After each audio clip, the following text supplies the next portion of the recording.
Good morning. We are in St. Mary's, Pennsylvania. We're going to fly to Bradford. We're going to fly to Franklin. We're going to fly to Meadville. And then we're going to fly back to Erie. I started this little adventure flying around Pennsylvania, I don't know, 2 weeks ago or something like that. So my goal was to kind of fly along the border. So fly down along the western border, across the southern border, up the eastern border, then across the northern border. And that's kind of where we are right now. There isn't, when you get up really close to the Pennsylvania and New York line, there's not really a lot of airports. They're really, if there's an airport there, they're really small. And so I couldn't completely follow that plan, but pretty much I have. So basically, we'll end up back in Erie, where basically that's my home base and where I learned how to fly. I fly 172. So without further ado, probably ought to just go over a couple of things. So I'm flying X-Plane 12.06 Beta 7, and this is a test build. 07 Beta 7 had an issue where if you were in VR and you flew it long enough, even a completely generic version, if you flew it long enough, and I found out to be a little over an hour, you'd get a null pointer error. When I first reported it to Ben, he was asking me, you got like all kinds of windows open? I'm kind of like, well, of course, that's how I fly. But a little bit later in the day after I reported it there,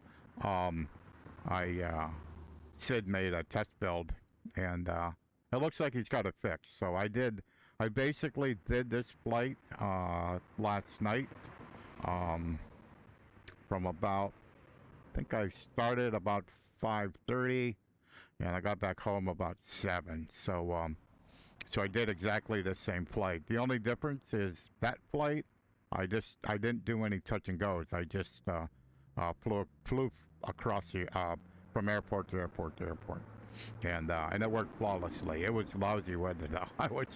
I was in the soup most of the flight. It's kind of cool though when I was flying back to Erie, 10 miles from Erie.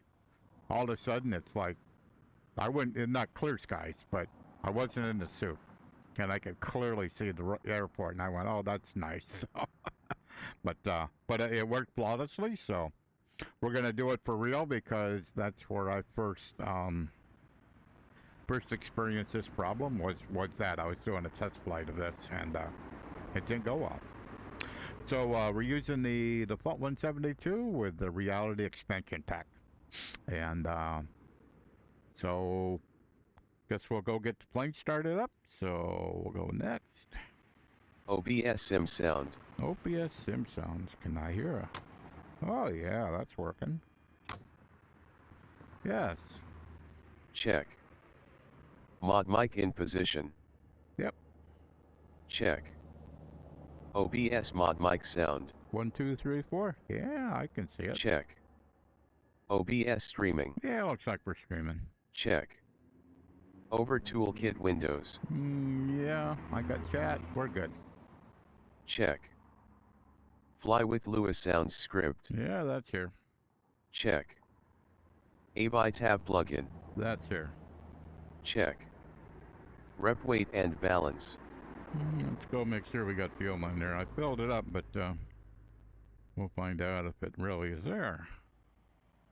Show weight and balance. Yep, 1717. Okay. That's good. Check. Rep maintenance log.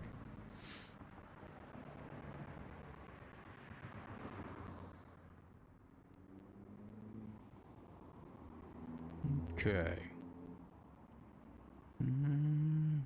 24 hours.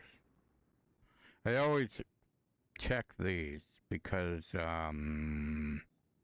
probably 2 weeks ago, 3 weeks ago.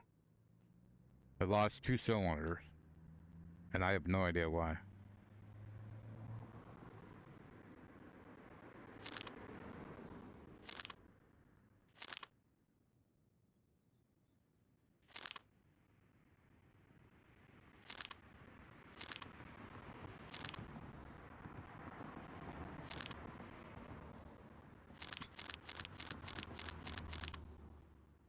Okay, that all looks good. Check. 2 brakes. Test and set. So I put 3 fuel selector. them OBS Both. in my checklist 4 fuel shutoff valve. because I have like started a On. stream and actually In. didn't have my mic on and that kind of 6 stuff. beacon. So it's kind of good to just kind of remind yourself to make sure everything's working here. So turn the beacon on. 7 avionics switch. They're off. Off. 8 master switch. So On. 9 throttle. Open 1/4 inch. 10 mixture. idle cut. Idle cut off. A auxiliary pump. So we're gonna turn the pump on. B mixture. Gonna run the mixture in. Rich until 3 to 5 GPH, then See cut some off. movement. Pull it back. C auxiliary pump. Turn that off. Off. 12 starter. So let's see if we can get this thing to start. Engage. 1 ignition switch. Start. 2 mixture. At engine start. Rich. 3 engine.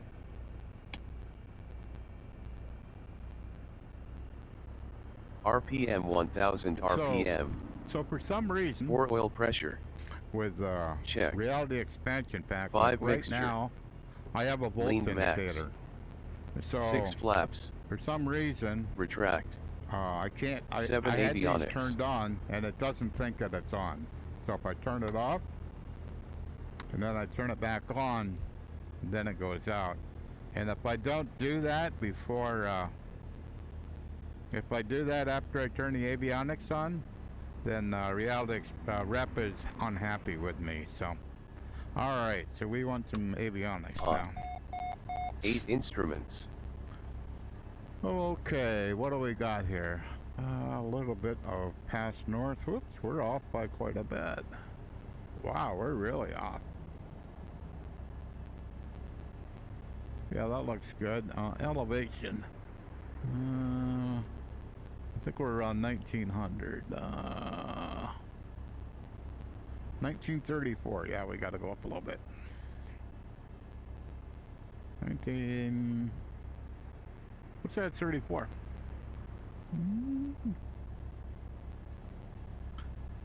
Okay, instruments are good.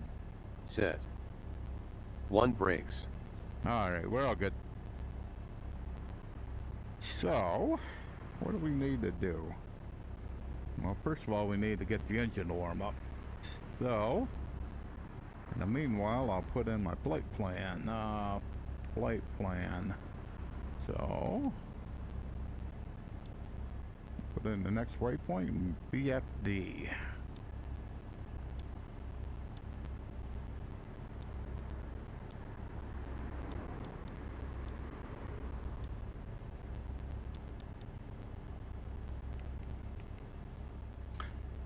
Okay, and then Franklin.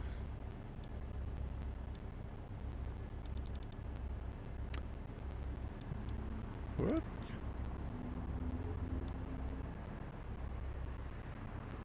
KL. KGKJ.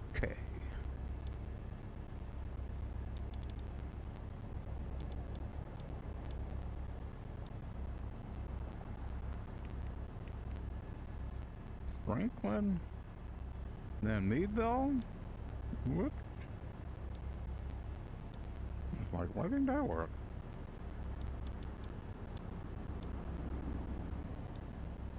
Whoops. KJ.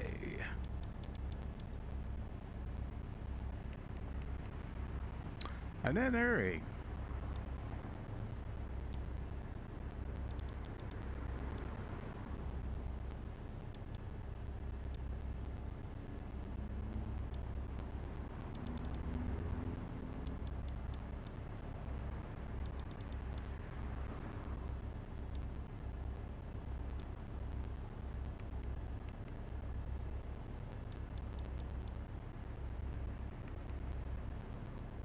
Okie dokie.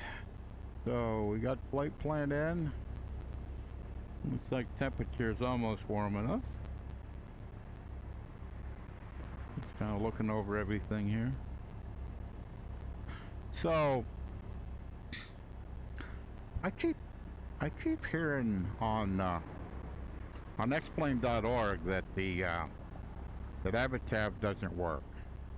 Now I never use an Avatab that's built into a plane. I just don't.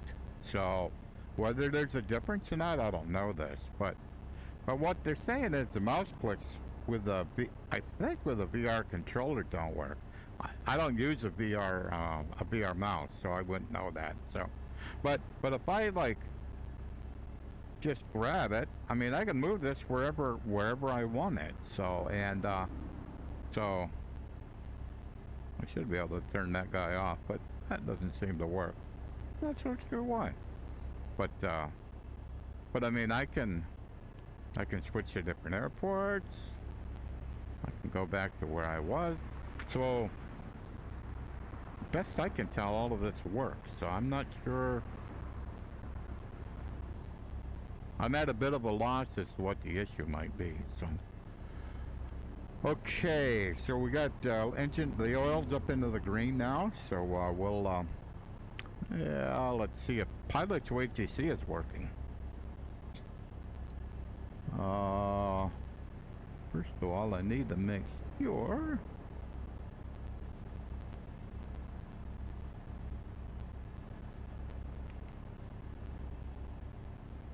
Say weather. Cessna 6 Bravo Golf weather at Kilo Oscar Yankee Mike is overcast. Visibility is 10 miles, winds are 021 at 7 knots, cloud coverage is 10,000 overcast. Sounds good, Hawker. Current altimeter is 3011. Temperature 15 dew.9er. Okay, so that seemed to work. Say active runway. Cessna 6 Bravo Golf arriving and departing runway 10. Oh. We were at 28 yesterday.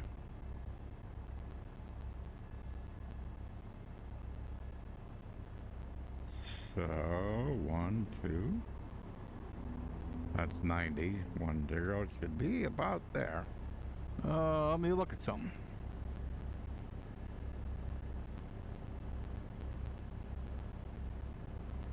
I'll just ask her.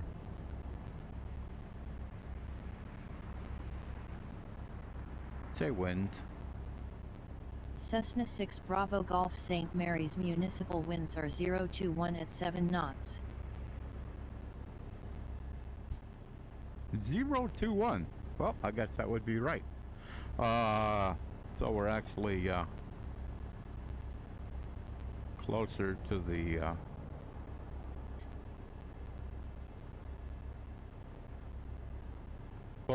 end of the runway than at 28. So, all right. Whoops. What the heck is that? Gotta check that. My trim is all the way to the bottom. Oh, I think I know what it was. Because I was in the rep plane when I got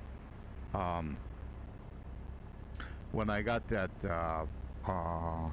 null pointer error, and more than likely, and I tried to see if I could fly it, but oh no, that's not what it was.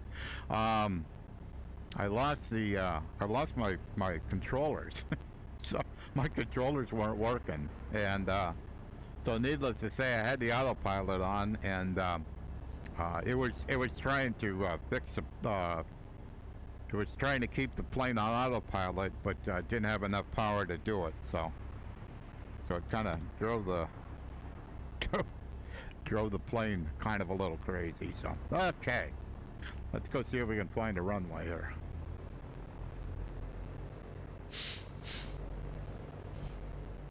Yeah, this airport's a little weird.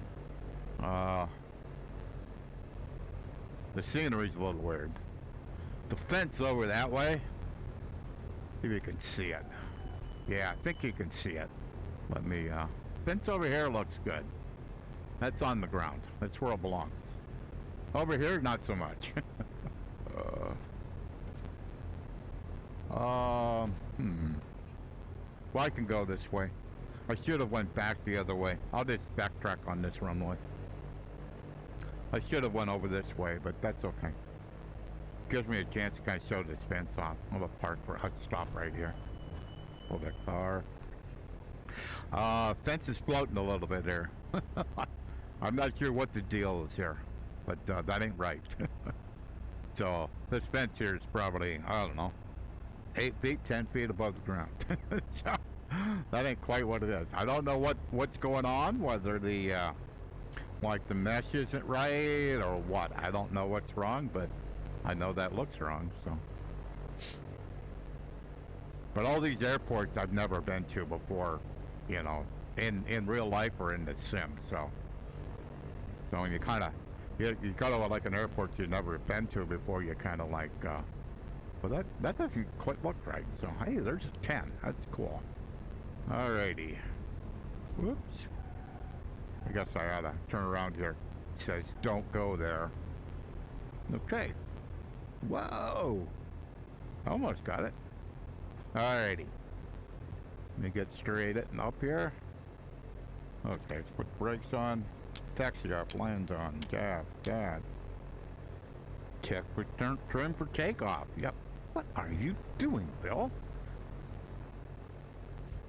I must have stepped on the brakes. I had the, no, I don't. I should, but I don't. Good call, though.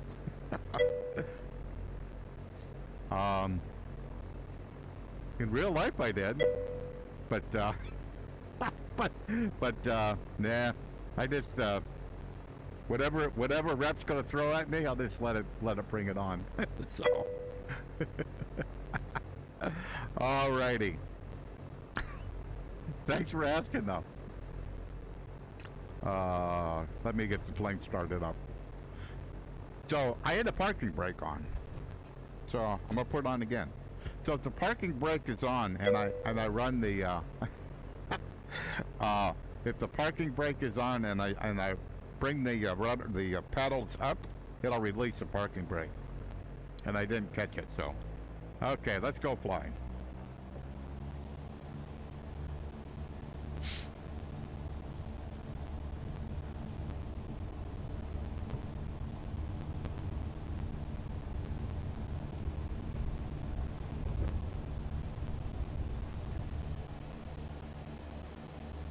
On we go.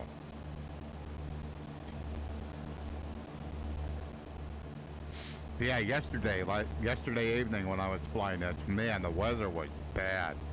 It had I think the ceiling had to be about 3,000 feet or so. It was bad, so.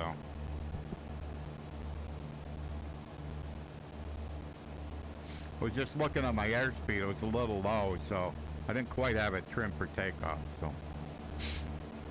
Alrighty, we got to be on the heading of a 356. Yeah, it was bad. It was really bad.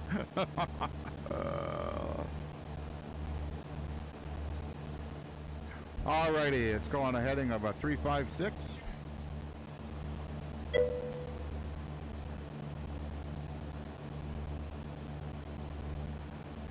Oh, okay. Was your plane close to the really bad weather? I hope not. Okay.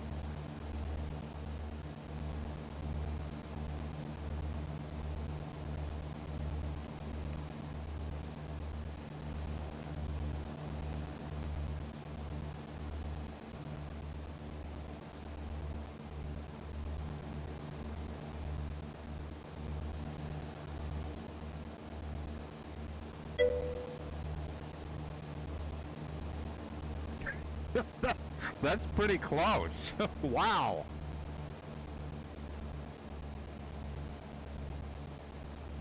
So where were you in New York? I live in Erie, so I'm close to the New York border.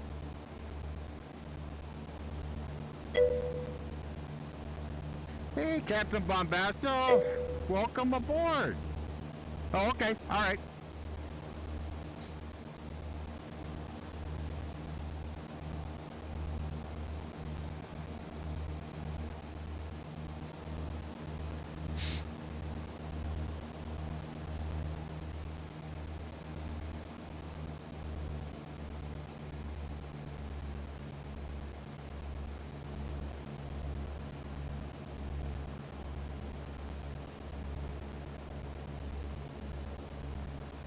So I'm going to say CB Tech. So where in Florida are you?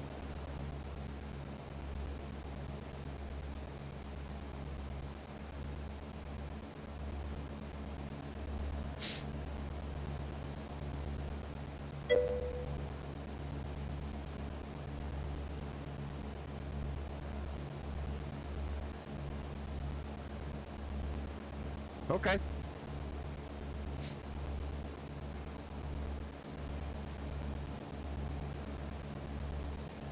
I'll have to look that up.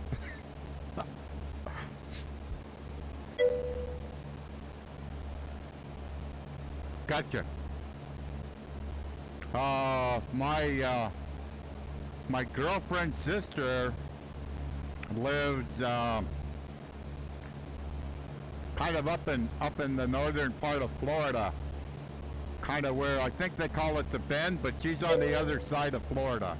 She's on the so she'd be on the east side of Florida. So okay. I went to Orlando for a flight sim conference a few years back. So I've also been to Boca Raton for when I was in. I'm retired. I'm retired also. So when I was working for Welch's, I went to training at IBM in Boca Raton. So I think we spent about a week there. So yeah, Flight Sim Expos are just awesome places. I mean, they are awesome events. They're so much fun. Well, the last one was in Houston. It was hot. It was hot and muggy. I just didn't make the connection that Houston's on the Gulf. And wow, it was hot and muggy. So they had like the food trucks and stuff outside. So you had to get food, you had to go outside. Oh my word. They had some tents and stuff that would kind of shade you, but it didn't make it any cooler. It was hot. It was a lot of fun there though, so I had a great time.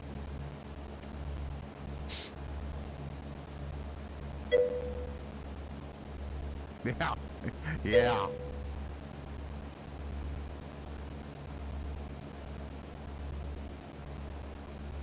Okay, all right. I do the same. I fly X-Plane and Microsoft Flight Simulator, but currently, because I only fly in VR, the VR controller implementation in Microsoft Flight Simulator is not up to my standard. Example. So right here, if I want to I'm gonna change the RPMs by 100. So if I hold it, pull it back. Okay, that's 100 RPMs. If I tried to do the same thing in Microsoft Flight Simulator, basically I would get from moving the controller, no change, and then it would jump 25%. That's a little tough to control an airplane like that. The throttle's that way, mixture's that way, trim's that way, so it's like I can't fly like that. So And when I was at Flight Sim Expo at in Houston, I got to talk to Seb. So Seb's the guy, not Seb, York, the head of Microsoft Flight Simulator. I got to talk to him, and I explained to him the problem. He had somebody with him that was actually taking notes, but I've heard nothing. So you're kind of going like, okay, come on, guys. Because if you use the mouse works fine, works perfect. Why can't you make the VR controllers work the same? The other as annoying thing is I have 2 live controllers all the time. In Microsoft Flight Simulator, only one can be live at a time. Just kind of like, really? Why? You know? I mean, I've been flying with VR controllers since X-Plane had native VR. It isn't like you don't have a pattern or something to look at and go, hey, this is how it should be done, you know? Not the same, that's fine, but at least be done. That actually works. They will take more money from you in 2024. For 2024. Yeah, exactly. Yeah, just VR issues. The looks of it, yeah, it looks great, you know, but as a VR only sim pilot, sorry, you know, it's not gonna work for me. So let me see what we got going on. What's next? Bradford.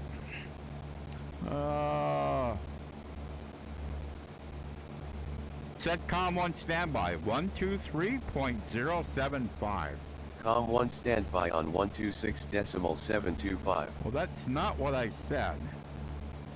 Set COM1 standby 123.075. COM1 standby set to 123.075. Well, that's better.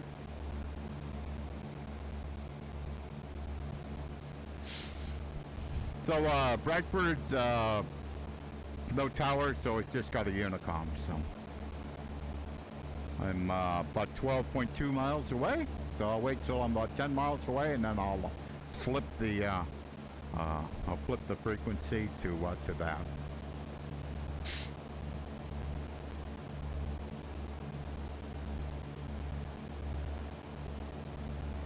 Must have some level of detail stuff going on.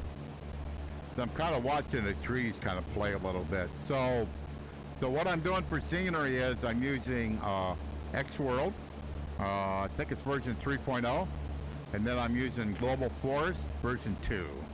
And that's it. I'm not using any Ortho for XP at all. So partly because I live on the shores of Lake Erie, and it appears like until Laminar gets the documents how they're doing water and shorelines, Ortho for XP doesn't necessarily do a good job along the shoreline. So I think there are some hacks that kind of make it better, but I haven't taken the time to try to figure that out.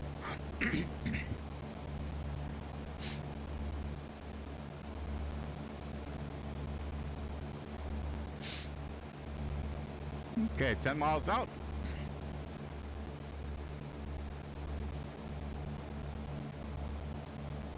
Say weather. Cessna 6 Bravo Golf weather at Kilo Bravo Foxtrot Delta is clear. Visibility is 10 miles, winds are 0 to 1 at 8 knots, cloud coverage is clear. Current altimeter is 3011. Temperature 172.7. Say active runway. Cessna 6 Bravo Golf arriving and departing runway 05. Really? Why? Why 05?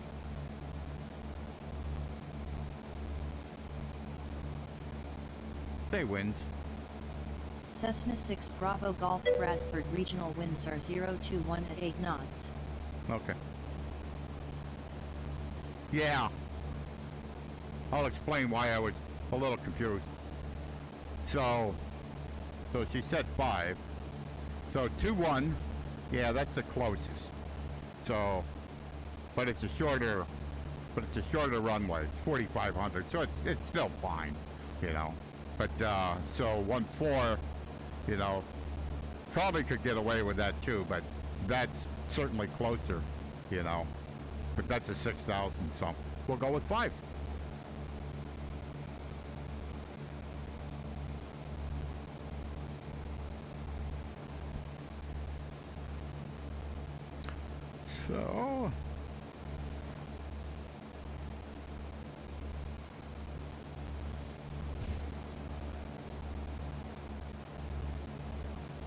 So to get about 5 miles out, I'll wow,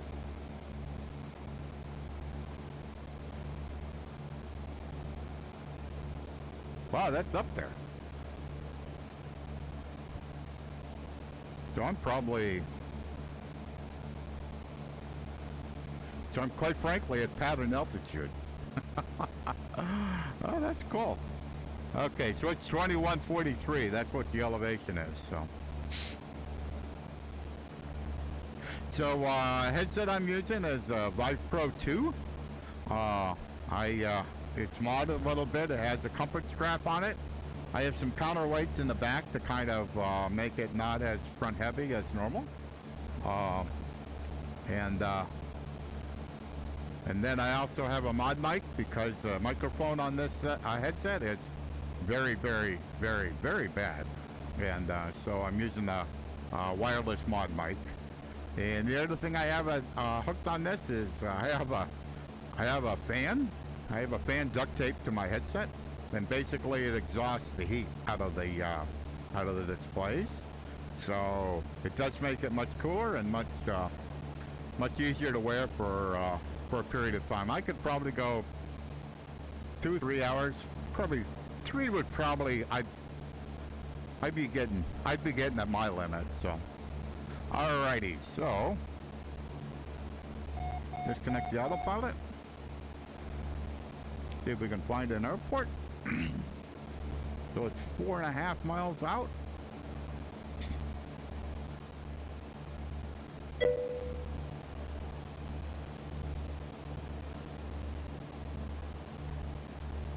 Oh, you get the controllers to work.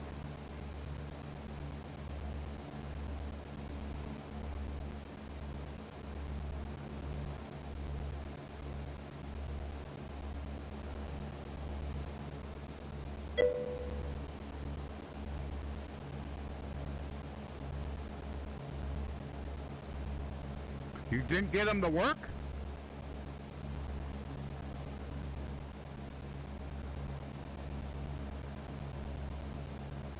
Airport's straight ahead. Gotta look at what I want to do here. Oh, okay, good. Let me look.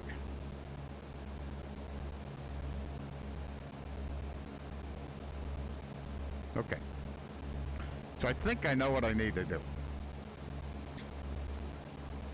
I'm kind of coming in at an angle here, but I'm going to try to keep this elevation, and I think if I go in on that side, then I'll be set up for a downwind on 5. There's no tower, so I don't have to call anybody, but I just want to make sure that when I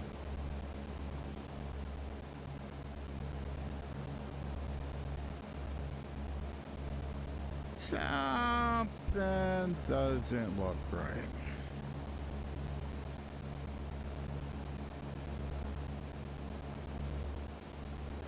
It's that runway over there. So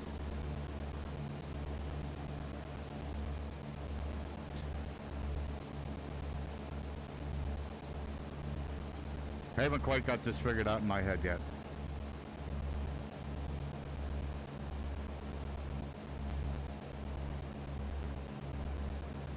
But I think this will work.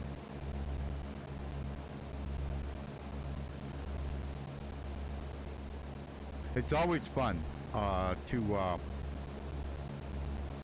airports that only have one runway are easy, but when you have two, first of all you have to figure out, and what I do is I dial in my heading bug to the runway heading, so it helps me kind of figure out what I'm doing here.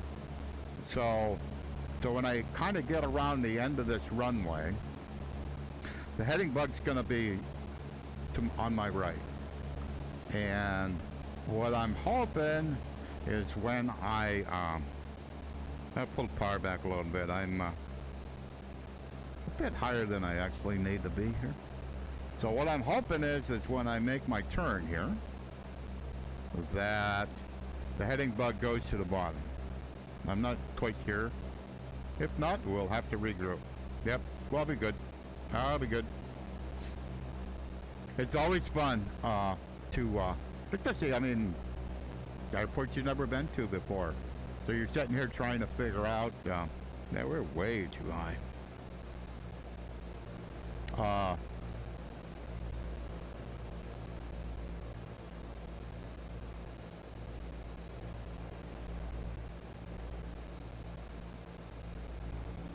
So 2100, okay, so let's go back a bit more here. So I'm downwind, that's runway 23, so does it look right? Yeah, it looks right, but you're too high, so you may have to play around a little bit here.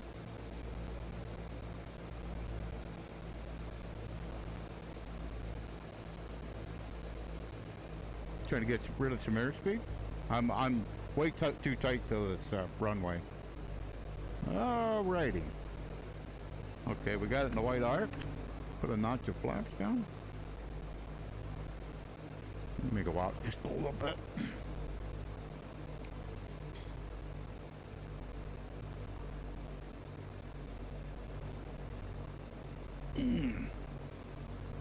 Nah, this is... We'll have to figure out how to make this approach work.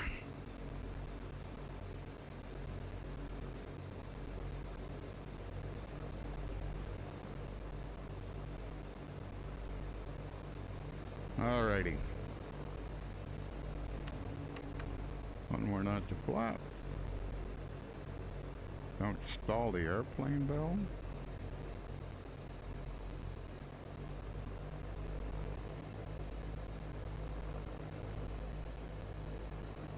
I can see this. Come on. There it is. Yep. Too close, sorry.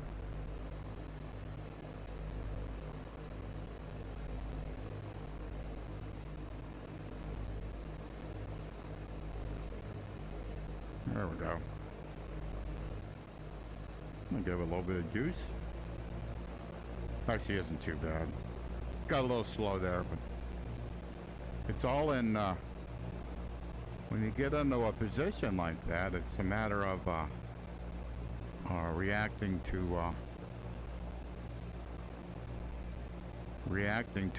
what's going on. So 21. So I'm at 25. So should be okay. So we're gonna do a touch and go here. And first I was too close, and then I was a bit too wide, too far away, so, but we'll be okay, I think. Not too concerned.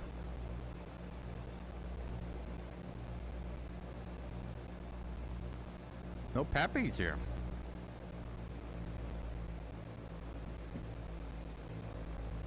Yeah, now I am probably too high. 4,500, so it should be okay.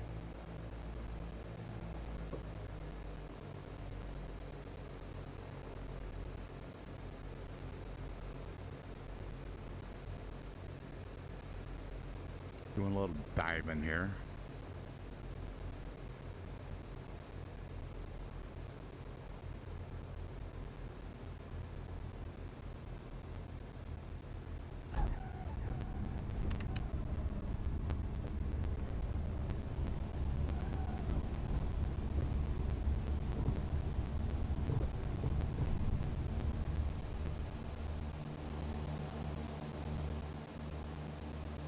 all right. Oh, it's okay.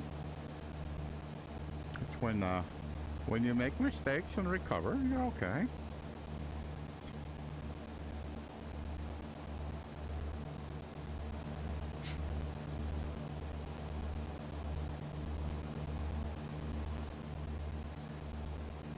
Yeah, because there was somebody, Captain Bimbasso, there was somebody on xplane.org that was having trouble, and I gave him a few suggestions, and he got them figured out too.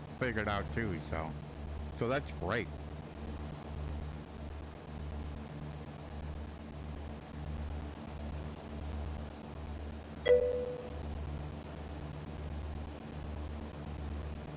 Cool.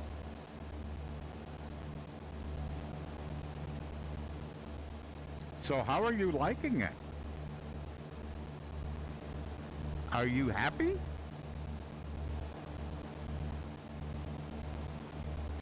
So I got to be on the heading of 256. Yeah, where's the quickest way to get there? I guess I'm going to make a left.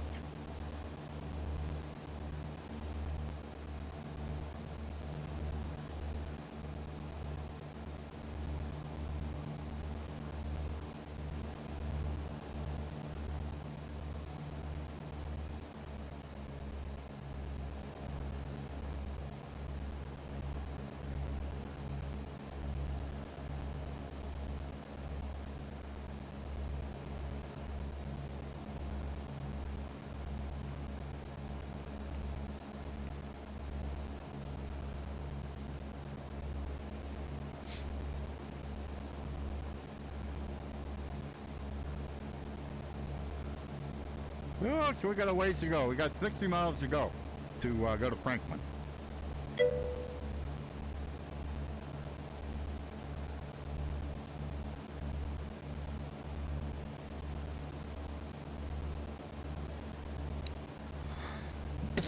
Yeah, that sounds like a bug.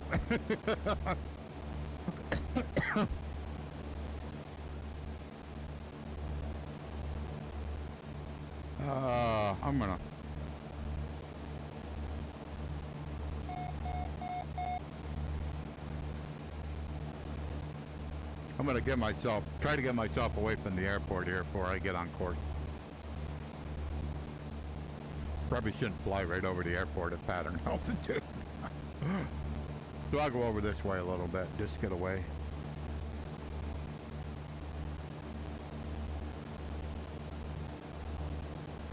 Yeah, but part of the deal with the batteries is they wanted it like a headset for everybody, so they wanted to so it could be like standalone, and because of that you're going to have batteries. But I would have not thought that they actually, if you're using it in the wired mode, that you actually would need the batteries. That there just seems odd, to say the least. So, alrighty.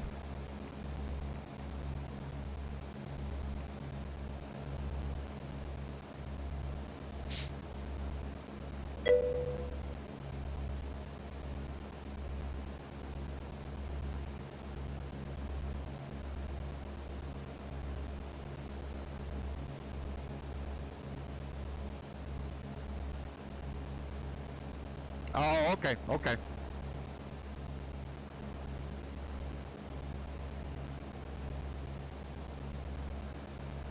Yeah, that's what I hear. That's what I hear. I can easily, as far as I'm concerned, I can easily discount the increased resolution, just personally. That's me though. But what I'm really curious about is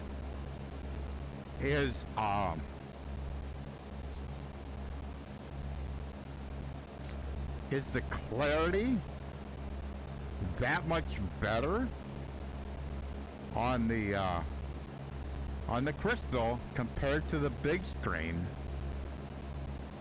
that I would be willing to put up with the trade-offs.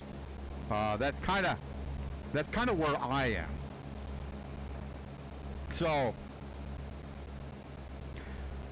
if I'm not willing to take the trade-off of the weight and the and also kind of the inertia mass. So if I move my head like this, I can feel my headset move. I can feel it kind of slide just a little. It's not a lot, just a little bit. It's on there. I have it on pretty snug. If I'm not willing to say that's okay, then then the choice is simple. So yeah, what I am absolutely waiting for is for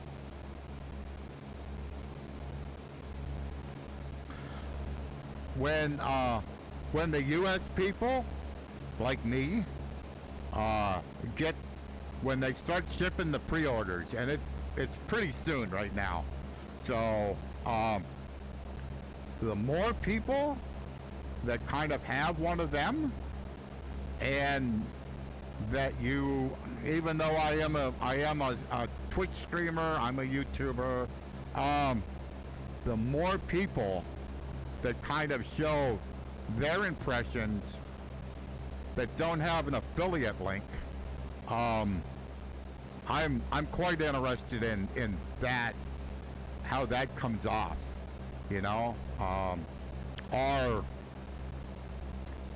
are there as many issues as what I see currently with the crystal? That I'm quite interested in how all this washes out. So I know how I feel, but I'm just really interested when the numbers start to increase, because the crystal's been, you've been able to buy a crystal for a little bit now, and but I mean, there are, and this is how I look at it, I guess. Not how I look at it. What I've been seeing and reading is it's almost a lottery. Do you get a good one or do you get a lemon? And some of the lemons are bad. I mean, but there's others that are legitimately really good. They work as advertised. So that's kind of interesting how that.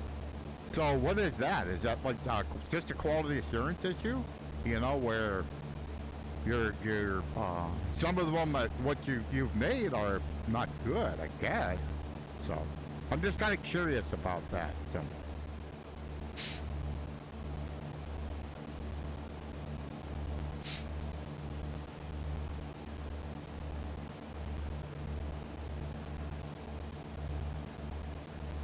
can't figure out what's going on with my trees. Every once in a while they just change. And I don't know if they're going from 3D to 2D or what. But like I said, I'm running Global Force version 2. And so I'm not running default, so is it related to that? I don't know that.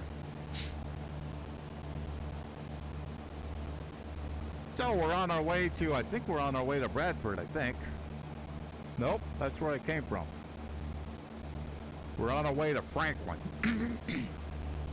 So Franklin's kind of getting over towards my side of the state. So there's like Franklin and trying to think what else is there. No, Oil City. I think Oil City's kind of close to there. So it's kind of in oil country, or getting close to oil country. So you figure Titusville's where Drake's well was, where basically oil was found. At least here in America. So, and that's probably 50 miles from my house. So.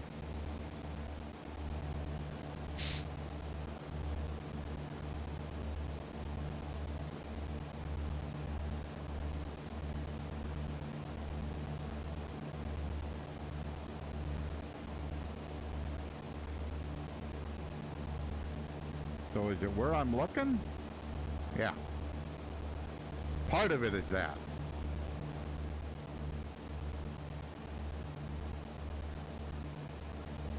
I'm gonna play with that a little bit. I'm not saying I'm really happy with that.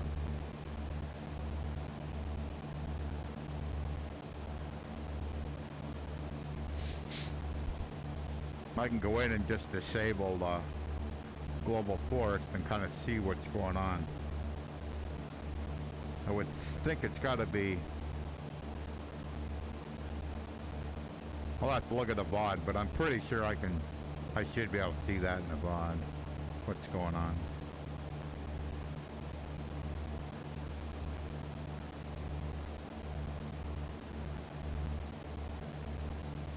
But it isn't like it's, there isn't like any stutters or micro stutters. There's a little bit, the plane itself is wandering a little bit. I got it on autopilot, following GPS, and it's wandering back and forth a little bit.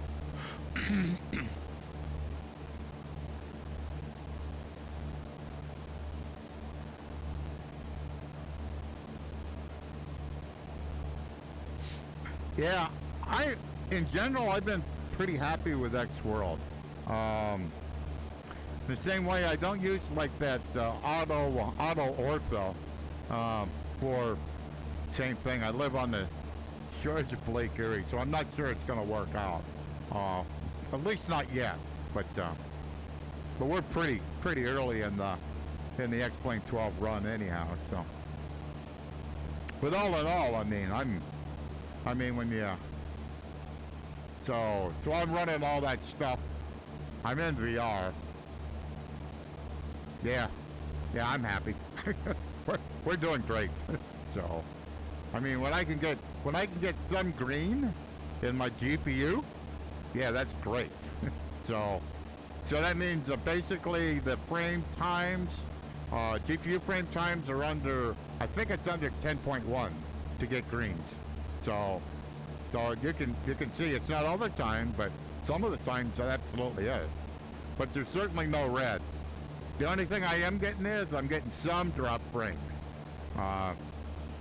No idea. That's been kind of a common theme for me, you know. And that's what those purple lines are. Purple lines are drop frame. So you can see nothing. And that's 1224. There's one. That purple line going through, that's a drop frame. It went from 24 to 25. So, but I can't say the drop frames. I can see them. So it's like one frame out of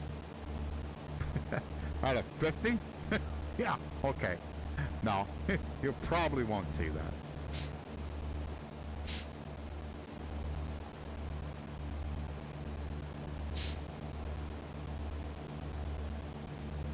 So, probably out of, I got 40 miles.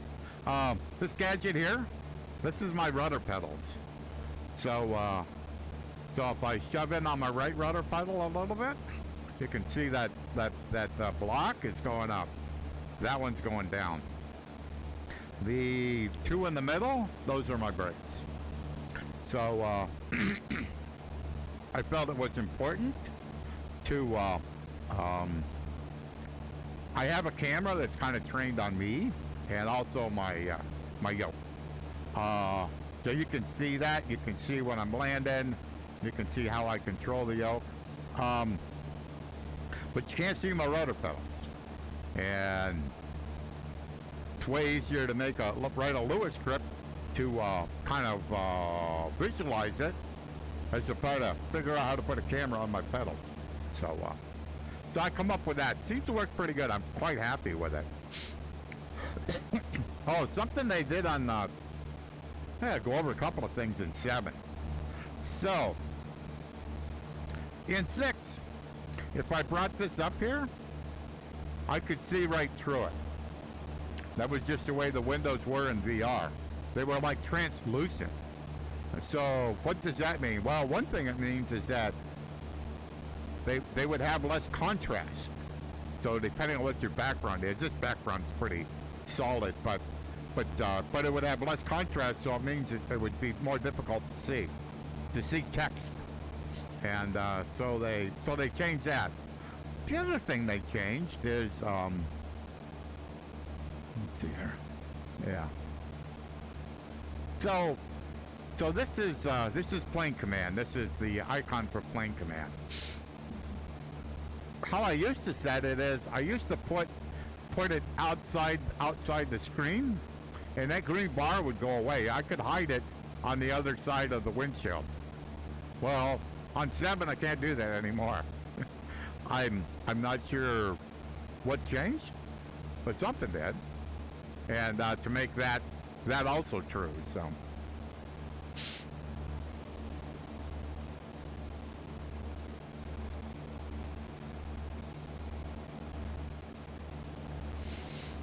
So where are we? We're in the middle of a forest.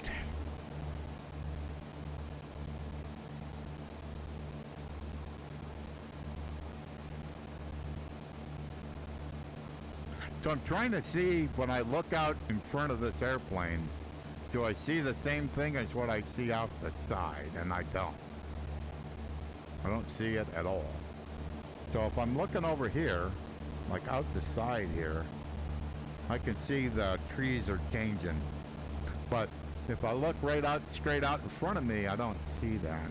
So let's look at something. Graphics. It's good to kind of do this anyhow. Graphics. So, vegetation density, rendering distance. I ain't quite at the top. That's at max. That's there. Texture, there. Nothing, and also I'm not using zinc right now. So that's pretty high. It's not at the top, but it's pretty high. So, interesting. Not sure then why that's going on. So what creek is that?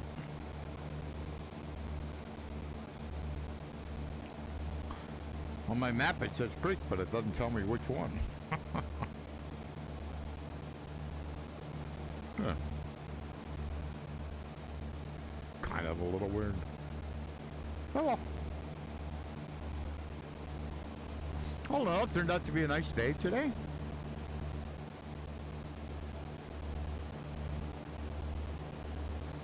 I was debating whether I was going to mow my lawn or stream. I may mow after I stream. I'm not sure yet, but it definitely needs to mow it, so I'll probably do it tomorrow.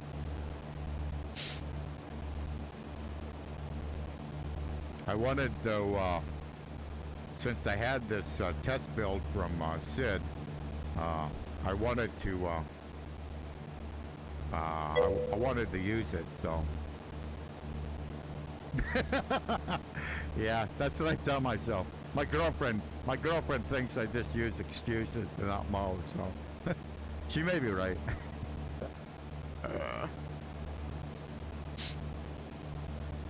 But yeah, I have to mow about, I don't know. I have 2 acres, but most of it's woods.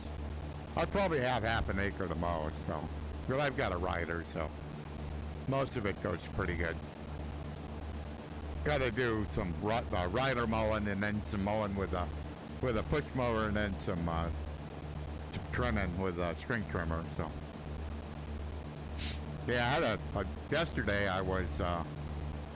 It was kind of lousy weather, and so one of my neighbor's trees fell down in the back of my property, and so it's right where I mow, so I had to figure out how to get rid of that thing. And the base of the tree, which probably where it broke off, was probably at least 4 inches, maybe 5. But it was a pretty good sized tree, but it just broke off, and the wind blew it over. And so So at first I tried to cut it right at the base of the tree, and I went, well, this isn't going to work. So I started at the other end of the tree, the smaller part of it, and then kind of cut it in sections so I could kind of more easily manage it. So, and so I think I started that 2 days ago, and then yesterday I finished. I did the last part of it, finished that all off. So now it's all out of the way, so I can mow that part of the yard, back part of my yard.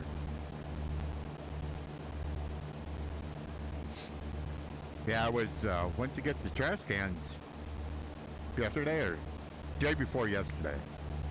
So I look in the ditch, and they had the township had come through and like dug out the ditches. Whenever they dig them out, I'm always worried that they're gonna come close to my water line, because it's pretty close to the ditch. And I looked, and they had dug it back quite a bit. And I looked, and I went, "Oh, that's not good." I could see rust stains coming down the dirt that they had dug. And then I see this pipe, and I'm like, "Oh no, that's the shutoff. That's the shutoff valve. I mean, the pipe part of the shutoff valve." And I'm like, "Ah, this ain't good." So I call up the township and says the streets department and says, "Hey, when you were digging out my ditch, he says you caught my shutoff valve." And so I didn't hear anything from them for a day or so. And so yesterday, I happened to look out my front window, and I went, "Huh, there's a truck out there. Oh, that's a water truck. That's the water department." So I went out, and by the time I got out there, he already left. I'm like, "What the heck?" But I seen he went down to my neighbor's property, turned around and come back. So as I'm walking down the driveway, he sees me walking down the driveway, so he stopped and had a little chat about what they were going to do. So he marked it all off where they're going to dig it out and repair it. So, it's like, whatever. But I always worry about that, because when they put the water line in, it was really close to the ditch. I couldn't believe where they put it. So, but it could be there's a gas line in the way or something. So, but they get it fixed, it don't matter.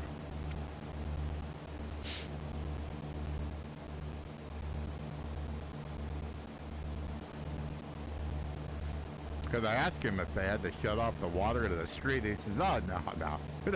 We'll just shut this valve off, and we'll do a repair." And I'm like, "Oh, okay." I was surprised. I thought to do the repair to actually fix it, because the pipe used to be sticking straight up in the air, and it's kind of at an angle, so it's probably at a 45-degree angle now. So it's I'm like, okay, well, if you think you can fix that without shutting the water off, that's cool. I'm not so sure, but it's their expertise.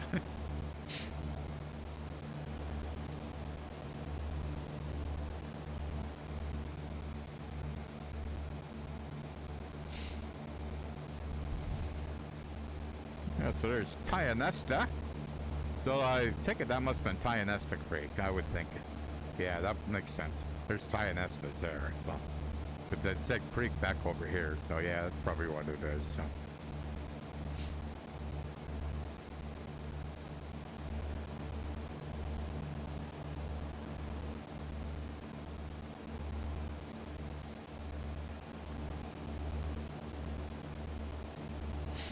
That's quite a bit of water over there. It's got to be this. Yep.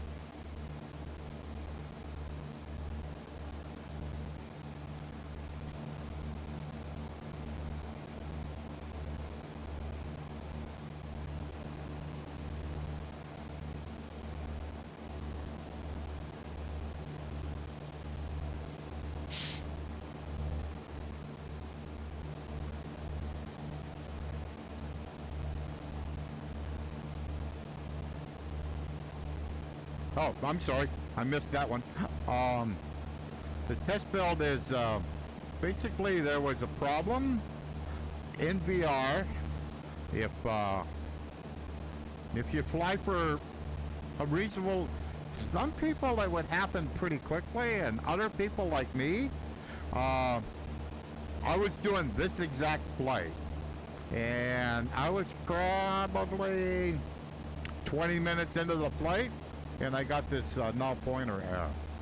So I reported it on the developer of the Slack channel, and Ben says, well, looks like you got like a bunch of windows open. I says, well, yeah, that's kind of how I fly. I says, but I says, when it happened, I says, I wasn't doing anything. I says, my controllers were on my legs. I says, I wasn't interacting with anything when it happened. He goes, oh. So because I got that response out of him, I says, okay, I'll play your game. So I had another build or another install that completely clean. I mean, there's no add-on scenery, there's no plugins, there's no nothing. So that one took a little longer. That took about an hour and 15 minutes, and it was exactly the same error. It's a null pointer, and so I went, okay. So at least I know that this isn't a plugin. This isn't having Windows open. This is something. There's something went wrong in X-Plane. So a little bit later, about that time, I checked on Slack again, and Sydney Just, I think it's his last name. He says, hey, you got time to test this test build? And I went, yeah, of course. I mean, so I started that about 5:30 last night, and it took me about 7 o'clock to finish the flight and to get back to KERI, and it was fine. I didn't have any issues. So that's basically what this is about. Is just to resolve that problem. So because it sounds like they were getting because what it would do is it would actually create a crash report. So I'm pretty sure that anybody that was flying in pretty much anybody that's flying in VR, they were getting crash reports from those people. So, and quite frankly, I mean, most of the time when I test, I only have clean copies if I really want to send a clean bug report. But if I'm actually just testing, no, I'll test like what I have here, where I've got this script, I've got this script, I've got that plugin. I mean, I've got that plugin. I mean, no, that's how I fly. I mean, so, but I have a clean copy so that I can prove that it isn't related to a third-party item. It's actually X-Plane itself. So.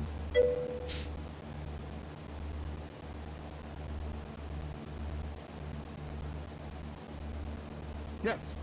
Bob, welcome aboard. So, okay, Red Passenger 167, am I close? I have fun guessing these.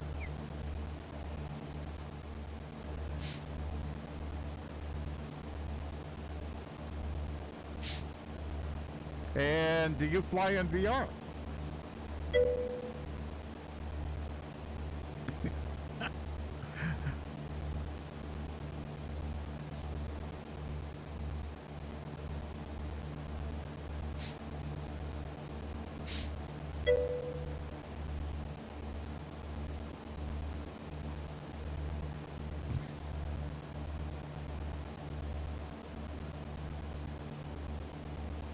No, would have never got that. Would have never got that out of that. With my handle though, it's kind of interesting how some of them get it right and some of them are they misread it. So it's like Sparkle or something like that. It's kind of like, no, it's Sparker in VR. You know, so because on xplane.org I'm Sparker.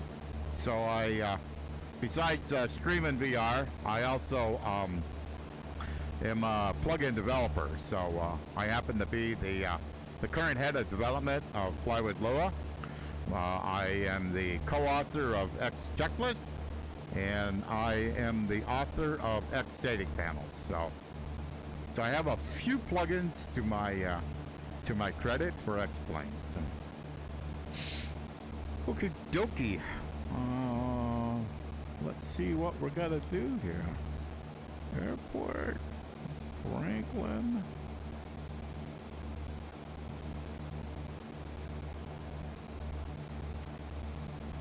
So looks like CTAP is 122,700.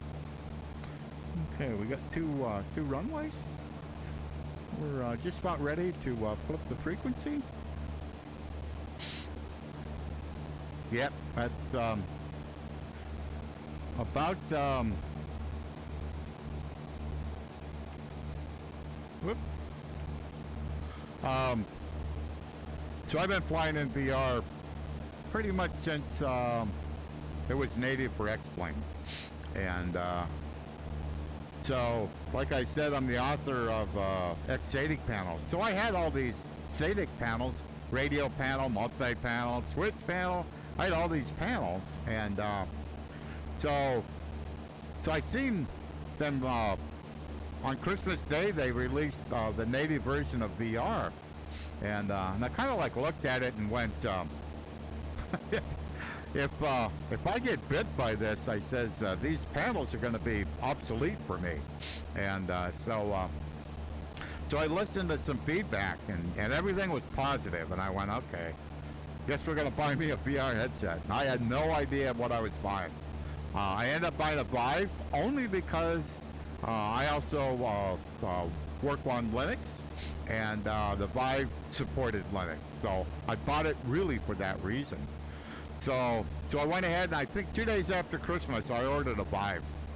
On the 9th of January, it arrived.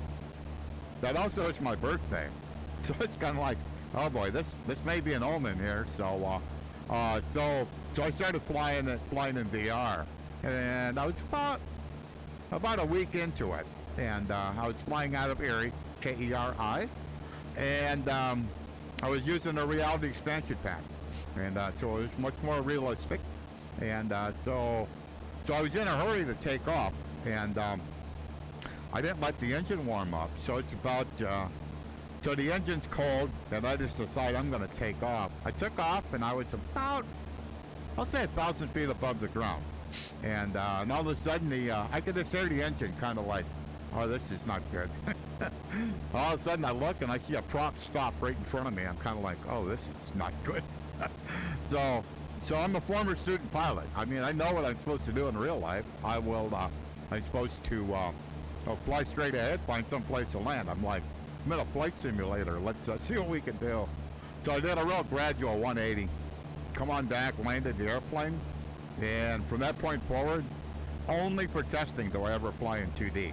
The rest of the time, I'm in VR. So, but it was because of that. It was because of that experience and that realism, you know, was part of it. Okay, 1,500 feet. So it's a pattern. So we'll pull back power a little bit, and say weather. Cessna 6 Bravo Golf weather at Kilo Foxtrot Kilo Lima is clear. Visibility is 10 miles, winds are 020 at 9 knots, cloud coverage is clear. Current altimeter is 3012. Temperature 19 or dew point 10.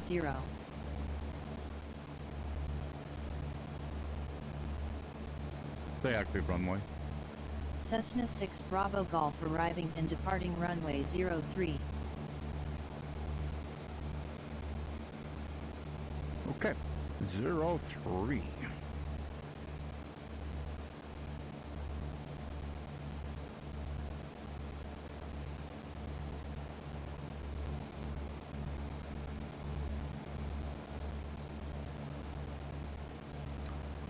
Alrighty, I guess that's the airport right there by the looks of it. So, how are we looking? Let me turn this way. Okay, that looks good. I think I'm lined up right. So, elevation here is 1,500 feet, 1,540. So, we'll So I'm gonna get down on, go down past, make a left here, and I should be set up for the downwind for runway 03. If everything is as I think. Yeah, so we got one that's 5,200 and we got one that's 3,500.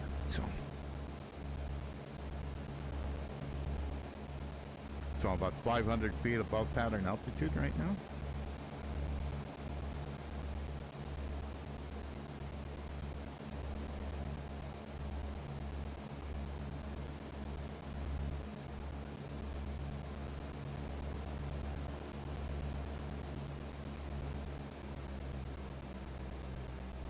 Trying to get the trim just a little bit better.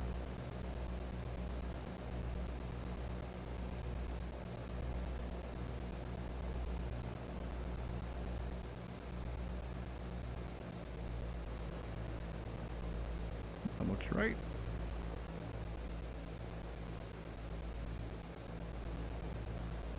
Certainly too high.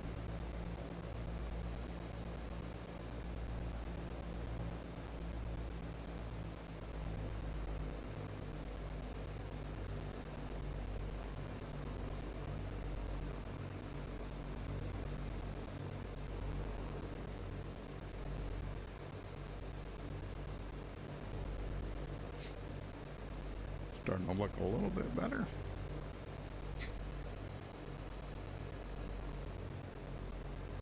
It's trying to get rid of a little bit of airspeed. Maybe too much.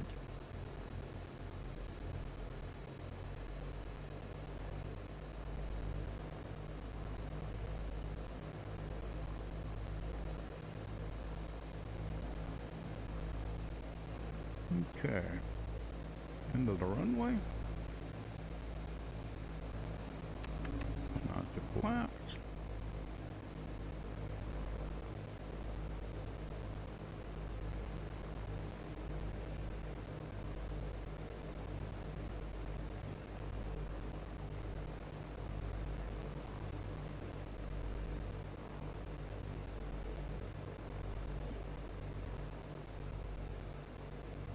Okay.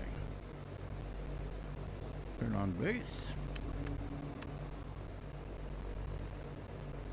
Not too steep, Bill.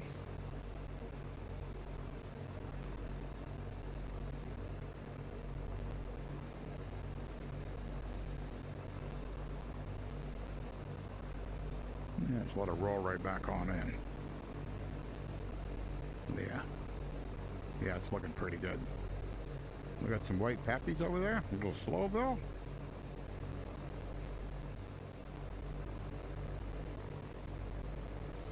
If you got white pappies, just let it descend.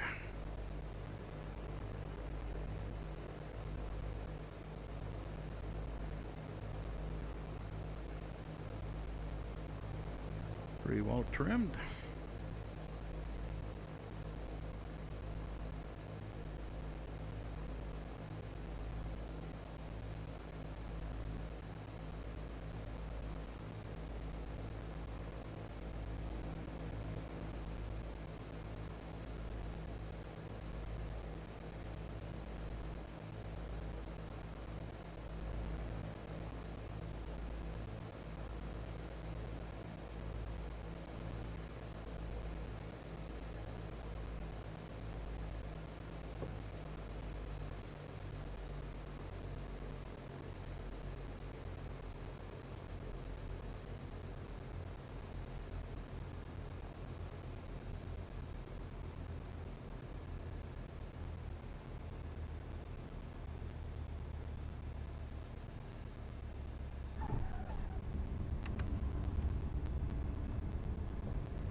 You weren't happy.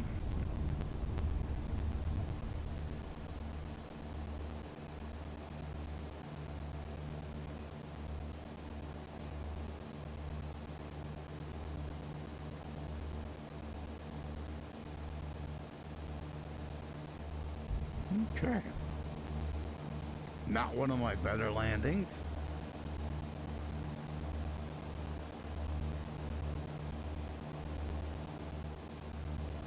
The approach was okay, but I was just too high.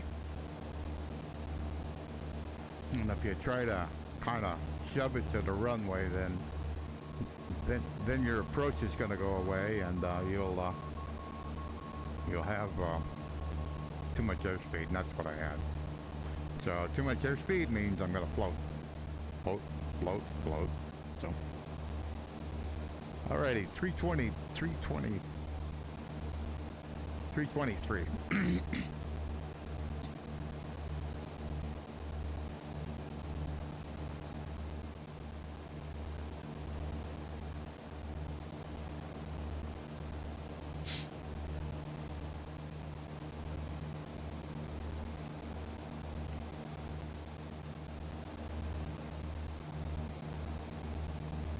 So, next airport is Meadville, I believe. Yep. I've landed in real life in that airport. It was one of the airports where that the flight school I went to used for training. So they've since moved from Erie down to Meadville. So.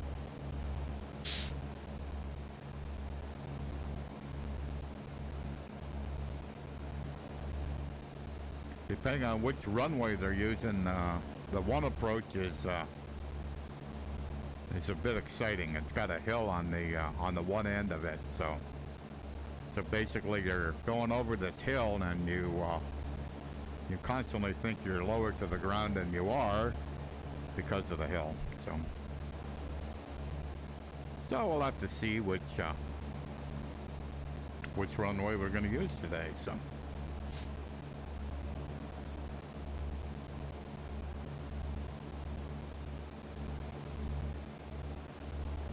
Clouds are certainly looking better. It's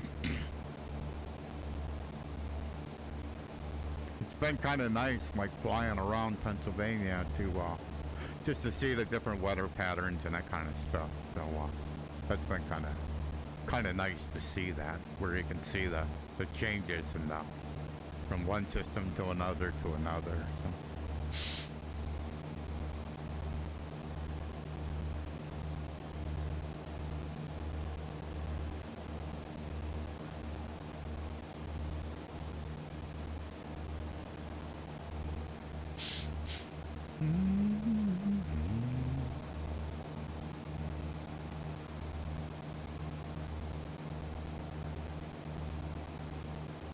So it looks like total distance is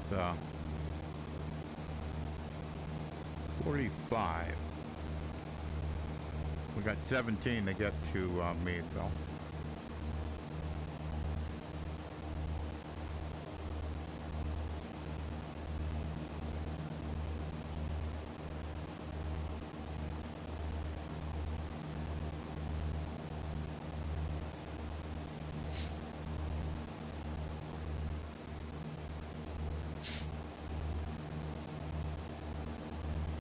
Yeah, it's currently running using a Vive Pro 2, and I have a Bigscreen Beyond on pre-order, so I can't wait. I pre-ordered it on the very first day that it was available, and so I should be in the first batch that gets shipped out. So. And because the U.S. customers are getting theirs shipped first, the people in Europe will be quarter 4. So we're the last day of the second month in quarter 3. So we only got 1 month to go. So. And if you do a pre-order, way too much power. If you do a pre-order, then as part of your confirmation email, they send you a link to a private Discord channel. So you're in a private Discord channel with basically the it's like about 3 groups of beyond users right now. There's the developers, and then there's like the people that kind of were given the opportunity to get a big screen down. I'm pretty sure they had to pay for it to get one of the early prototypes. And then there's like a later group that's kind of similar but different. One are called testers and one are called early adopters. And then the fourth group is the public pre-order people. So I'm part of that group. And but the cool thing is that you're on a Discord channel that actually has the CEO of Bigscreen is on that Discord channel. So you can legitimately ask him questions. So, and he's done it once so far, but he had a kind of like an open Q&A on Discord there on a voice channel, and where you could ask him anything. It was just so, it's such compared to many VR headset manufacturers, it's just so different to be this open and honest and about their product and the thought process behind it, because the Bigscreen Beyond only weighs 127 grams. The reason it only weighs that much is because they made choices, and it basically said we're gonna make you a custom facial interface. It's just for you. So when you buy this, it's like buying a pair of shoes. You're buying it for yourself, not for somebody else. And there's many people that want to share their headsets. This is not for them. It's not made for that. So it's a fixed IPD, and it has this custom facial interface. So you take an iPhone, and basically it scans your face. So you go through the FaceCam app, and then you send that information to them, and they'll use that information to basically custom make your headset. And the headset's $999, so it's not a cheap headset, but my Vive Pro 2, I think I paid the same amount of money for it, so a few years ago now. So that's kind of what the deal is. But the fact that you can actually talk to the CEO, and he had that like an open discussion. That's just so refreshing. So, alrighty, let me. What do we got here? CTAP 12300. Set COM1 standby 123.000. COM1 standby set to 123.0. Okay, Meadville's 9 miles out. So I got CTAP in. Let's say weather. Cessna 6 Bravo Golf weather at Kilo Golf Kilo Juliet is clear. Visibility is 10 miles, winds are 038 at 8 knots, gusts to 24 knots, cloud coverage is clear. Current altimeter is 3012. Temperature 19 or dew point 10. Say active runway. Cessna 6 Bravo Golf arriving and departing runway 07. Okay, that's what I kind of thought. Good. That's the runway without the hill. There's 7 and 2.5. 2.5 is where the hill is. So 2.5 you're heading to the west. 7 you're heading to the east. So this will be a little bit easier if I can spot the airport quick enough. So we're 6.8 miles out, and in this area there's a lot of like open fields, and so it's kind of easy to think that's the airport, and it's not. So there's 79. So 79 is on the east side of the airport. So I'm thinking that greenish, the greenish where you can see there's textures here before it, but after that, I'm thinking that's got to be where the airport is. 5.5 miles out, looking about right. Looking about right. And 79, you can see it's here, loops around, and then it kicks back a little bit. And where it kicks back, 79 is on the, so you have the airport, the airport, the hill, 79. So it's, you cannot see this airport from 79 because there's a big hill in between. So, okay.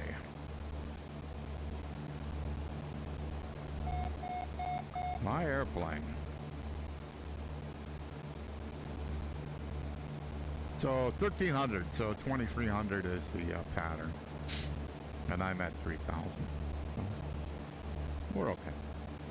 Go back a little bit on power.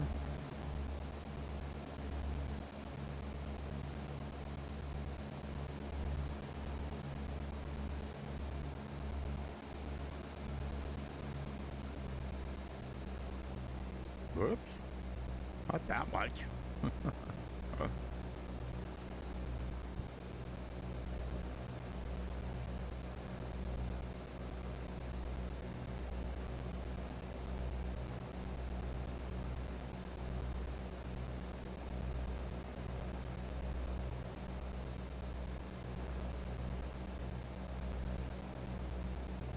Yeah, according to my moving map, yep, it's to my left.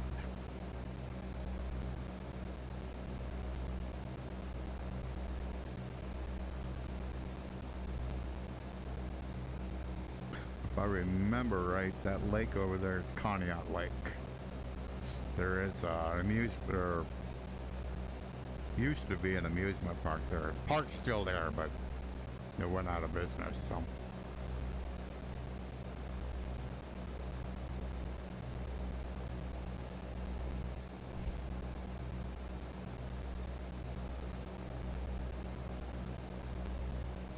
So, the heading bug's over here, so the runway's got to be running this way, which is what I would think.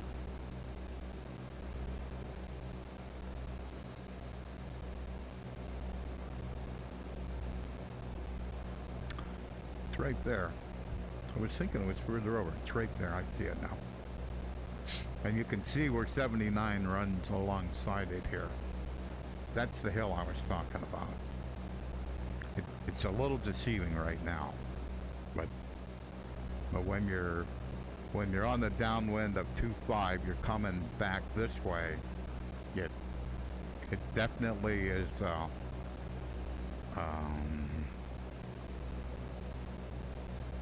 kind of messes with your head a little bit as to are you too close to the ground?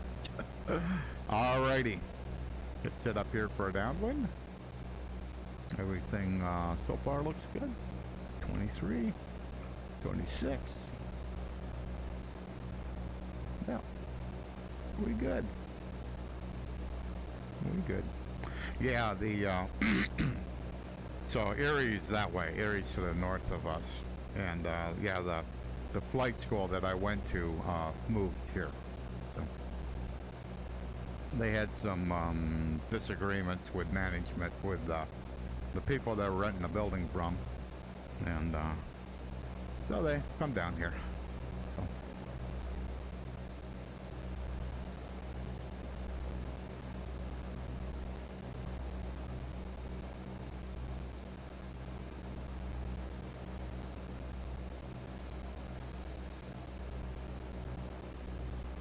okay.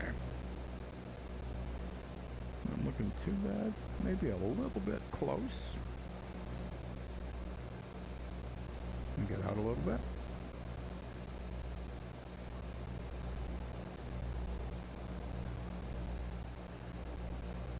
Alrighty. Should be able to make this happen. Oh, that's better. Oh, pull back power bit. 1 notch of flaps.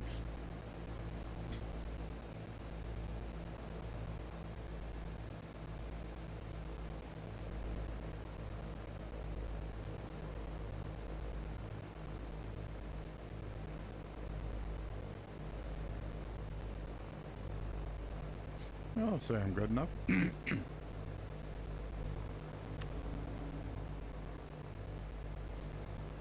So, second notch of flaps in.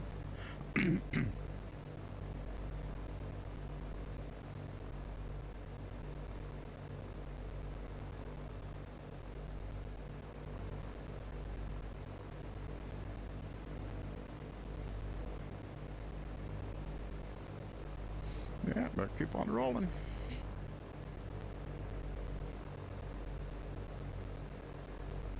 Yeah, overshot it. I was a little too close.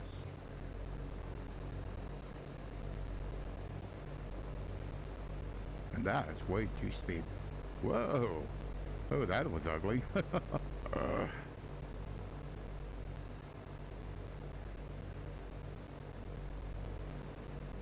Yeah, I was too close to the airport.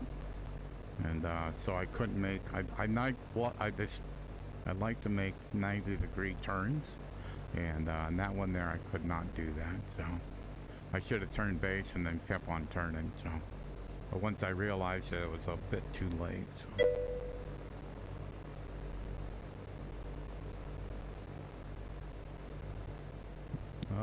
I'll get back to you.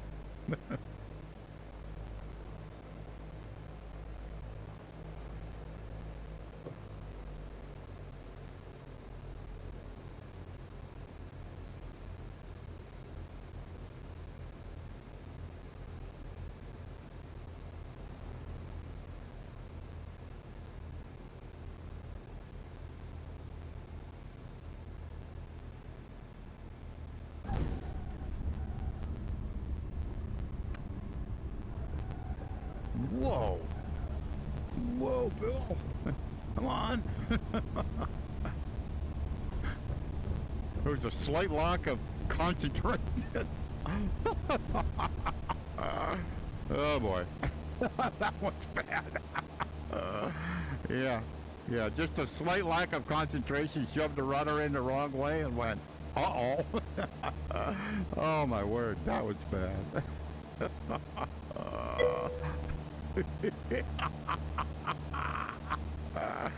Oh, that was hilarious.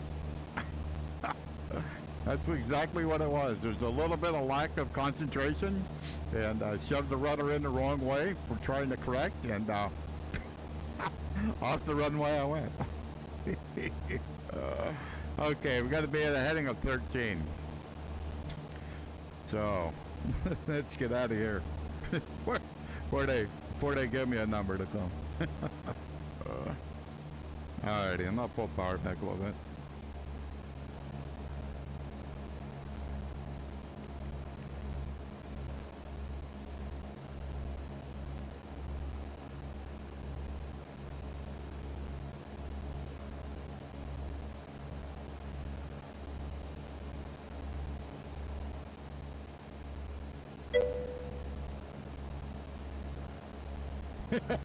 Yeah, I'm sure they will. I'm not sure.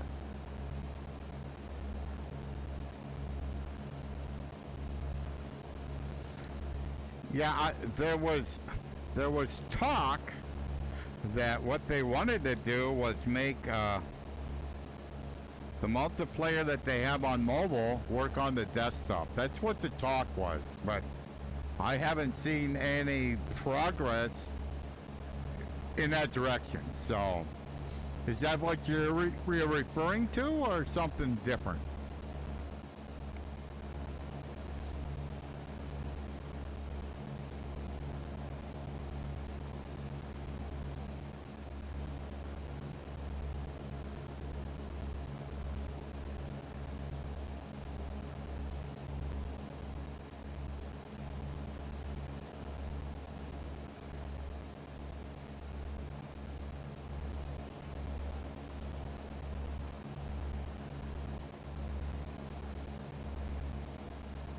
So, last leg.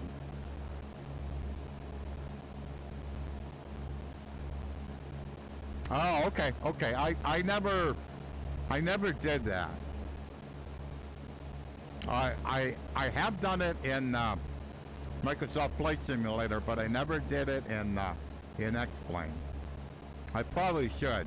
Because in Microsoft Flight Simulator, that was a lot of fun. So, because we would, because it has a built-in multiplayer, and then you would, and then basically you would pick like a Discord voice channel, and so you could talk amongst yourselves. So, so group flights were a lot of fun that way. So. Yeah, and I would absolutely love for something like that in X-Plane. That would be a lot of fun. Because I did that, yeah, I did that in VR, yeah. There was actually more people that did it in VR than I thought there would be.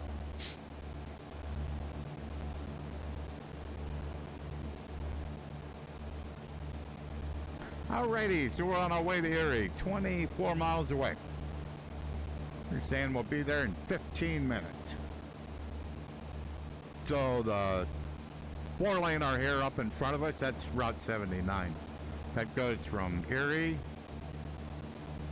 I don't know how far south it goes. It goes quite a ways. So it goes through Pittsburgh, but it goes further than that. So,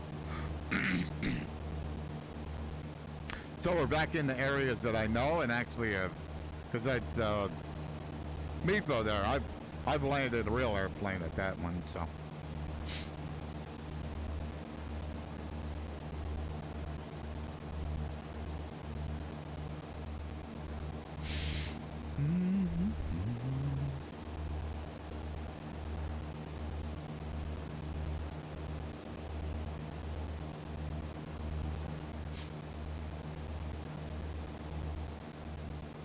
Yeah, and that kind of multiplayer that Microsoft Flight Simulator brings, that's kind of, you know, it's nice. It can just be like just a nice leisurely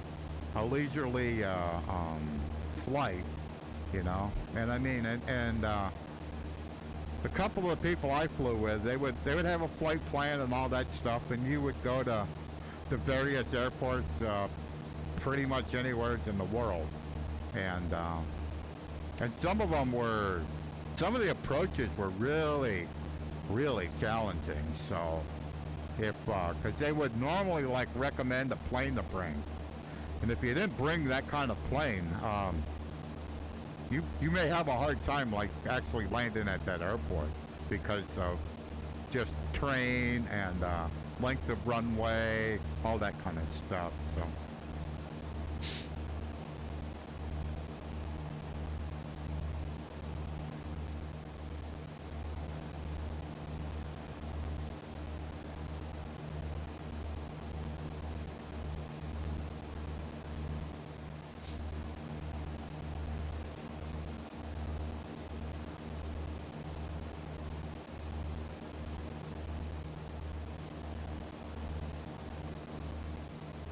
Well, all in all, I've been pretty happy. Not necessarily with all of my landings, but with the flight in general, it's went quite well. So that's cool.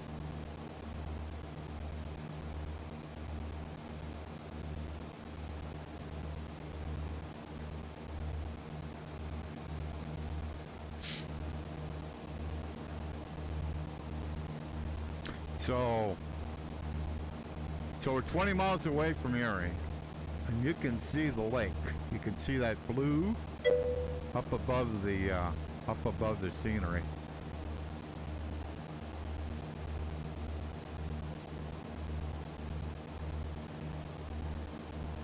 Oh yeah? So it's better than default?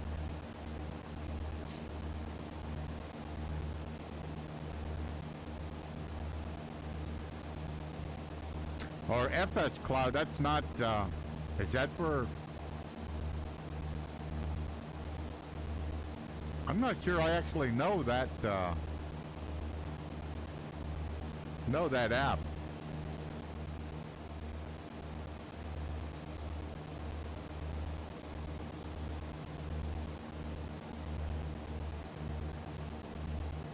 Oh, I get you. I'm sorry.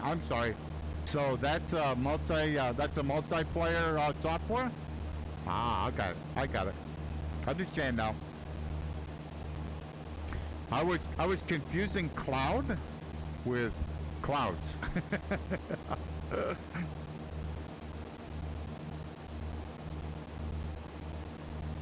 Yeah, I need to explore that. I really, really do.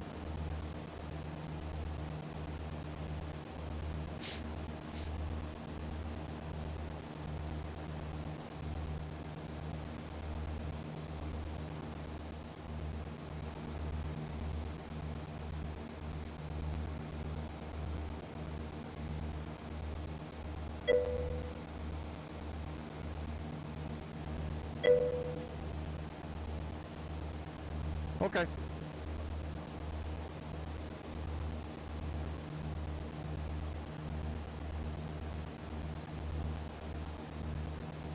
Okay. I'll have to look into that. That sounds interesting. Setcom 1 standby 118.10. Com 1 standby set to 118.1.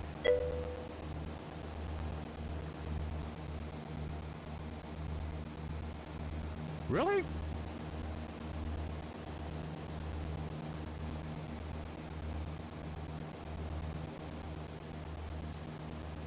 Says I'm live and it's streaming. 1, 2, 3, 4. 1, 2, 3, 4.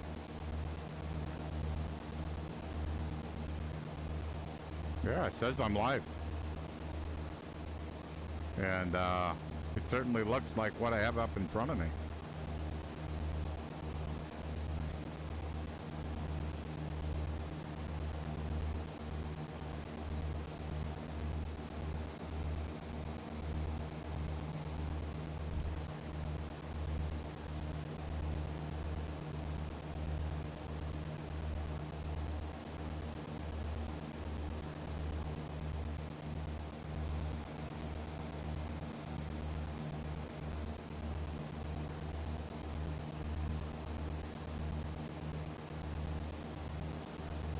That's why it's nice to have the have my desktop in the VR cockpit. So yeah, because streaming in VR is a whole different game.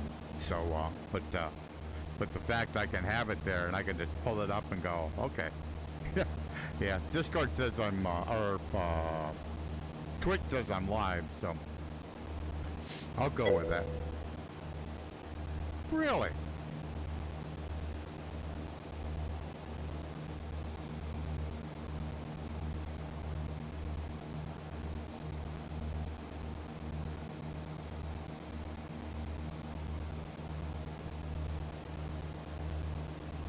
Huh.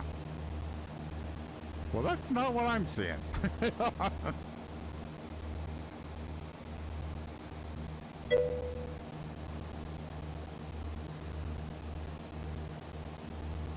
Yeah.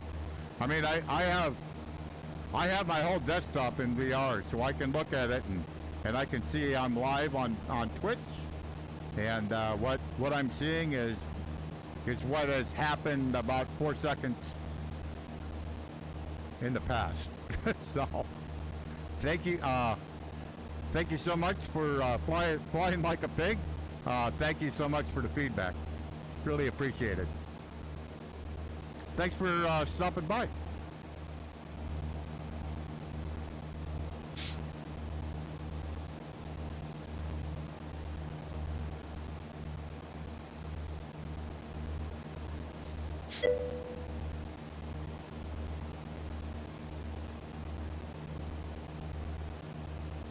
Wow, that's crazy. I don't have an answer for that one. Okay, we're 10 miles out.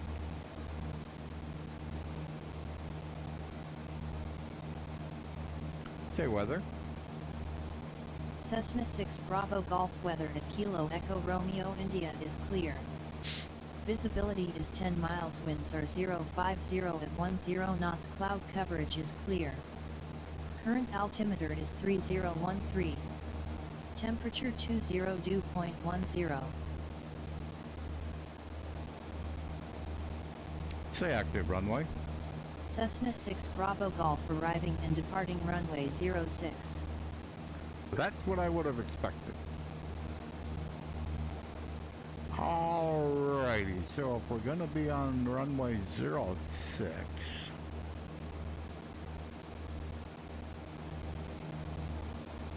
I'll wait till I get past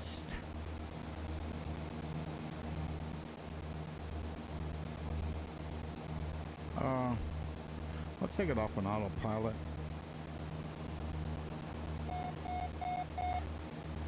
So I'm going to follow 79 in. And if it's 06, I'm going to be on a downwind on the far side. So I'm going to kind of get to the east side of this airport. And 79 kind of will take me kind of where I need to be.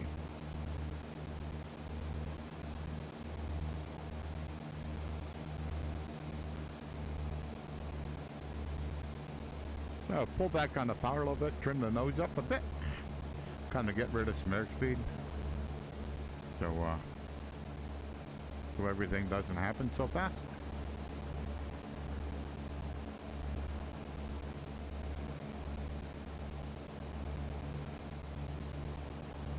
So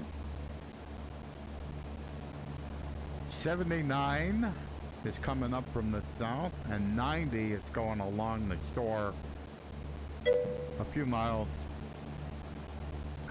Good. Yeah, I checked on to make sure that I looked on my desktop, and everything looked good to me. So, but so 79 and 90 kind of cross each other. That's okay. That's okay. I just did a double check on my stuff and went, I think I'm okay. So basically, I've always been taught that you want to be like about 3,000 feet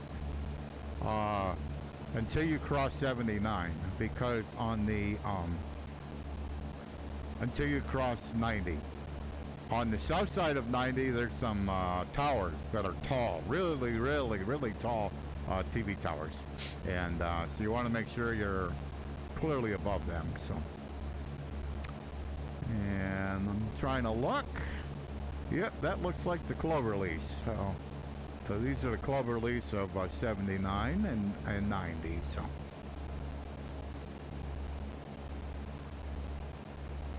So when the airport is over there on my right straight that way. So we're all good. Yep, these are the Cloverleafs of 90 and 79.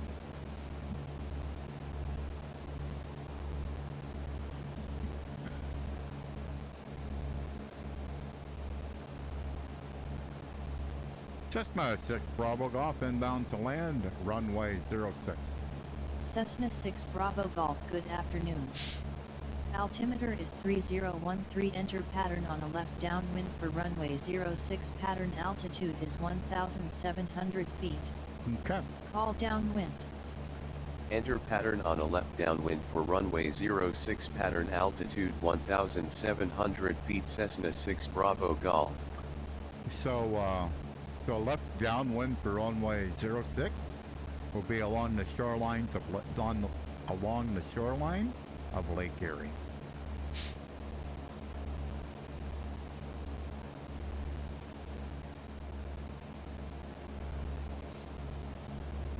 So I pulled back the power a little bit. We're okay for elevation right now. Yeah, there's a Cloverleaf for 79 and 90.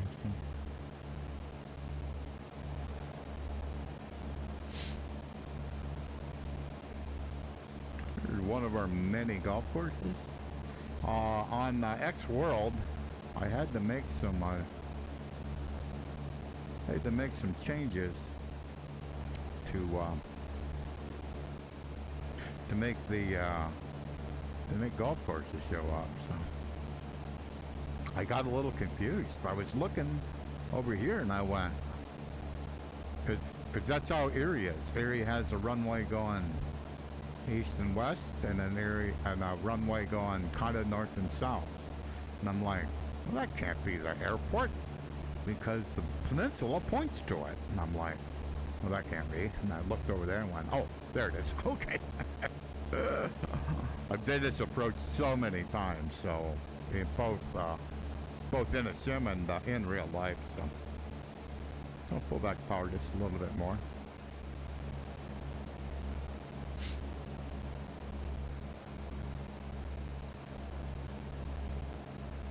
Yeah, so our peninsula is about 300 acres, so it juts off from here. Pretty narrow at the beginning. Gets pretty wide out here, but it's a lot of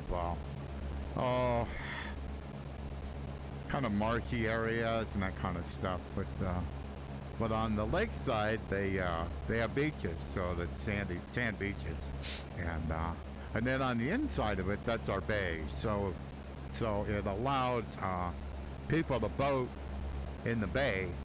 So even if it's pretty rough out on the lake, the bay generally it's pretty calm. So, or rephrase that, calmer. So it still can get a little bit rough in the bay. So it depends on where the wind direction and all that good stuff. So.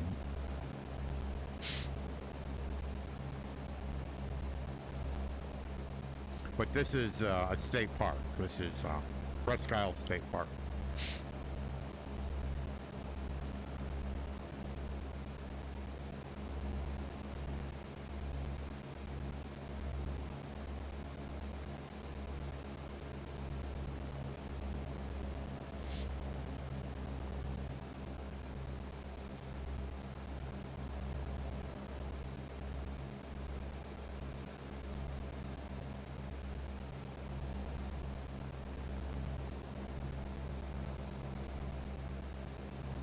So I'm about 1,000 feet above pattern altitude right now.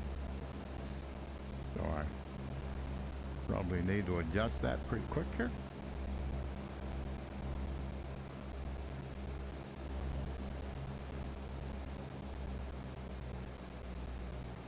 So I'll pull it down to about 1,800. So when I make my turn here, you should start dropping, because I would like to be about 2,000 feet when I come alongside this airport. And still got too much airspeed, so. Oops, that was a stutter. Had a couple of them today, really bad ones, just like for half a second or so, just kind of like, nope, just stopped. Alrighty, they're coming along. So I'm 1,200 or 2,500 feet now, so we're getting there. Still too much airspeed. But just trying to get the nose to come up a little bit. Its nose is pointing down too much, and here we go. At least get down in the white arc. So I'm a little bit high, not too bad really. I'll be okay. Cessna 6 Bravo Golf, downwind runway 06. Cessna 6 Bravo Golf, call turning final for runway 06. Okay.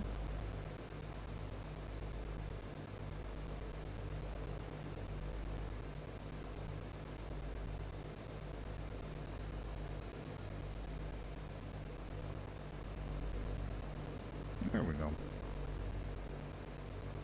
Looking a bit better. It's always easier on airports you've been both to in real life and in the sim, to kind of know like how far away you should be and how far out this way I need to go. You know, just makes it easier. So, but I also like the I'm gonna give it just a little bit more juice here. Okay. So that's the end of the runway. So we'll put 1 notch of flaps in and try to stay on runway heading here for the downwind.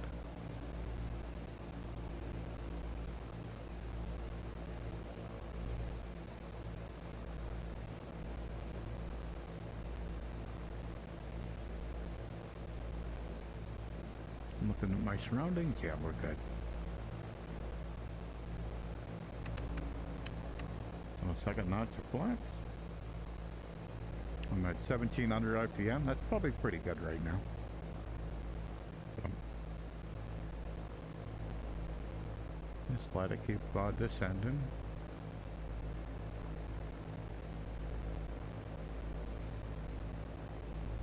There's some railroad tracks over here, so it's a good gauge as to where you are, and come on, get around. So we're firmly on our base. We have 2 notches of flaps in, and so I am at 90 degrees with this runway. Now it's time to turn final. Cessna 6 Bravo Golf turning final for runway 06. Cessna 6 Bravo Golf winds are 050 at 10 knots, cleared to land runway 06. Cool. Cleared to land runway 06 Cessna 6 Bravo Golf.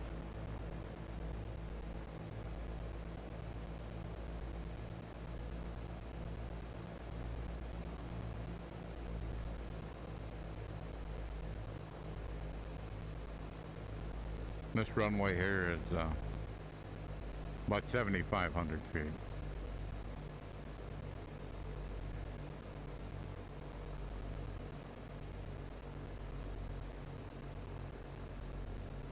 I'm a little bit high. Should be okay by the time I get there.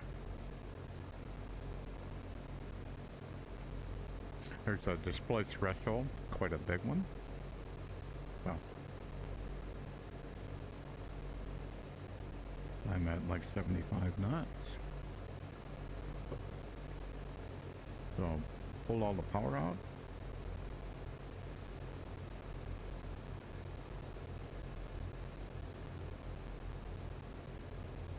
I'm just going to let it come on in here. I'm not going to force it down.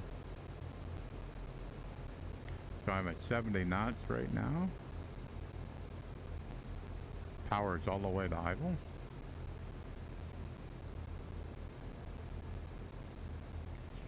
Starting to flare a little bit.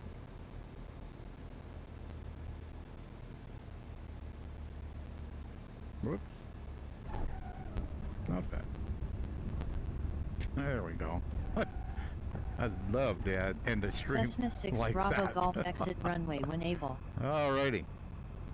Flaps up. Yeah, that's perfect. that makes up for all my bad ones. Alrighty, let me get off this runway here and make sure I'm okay.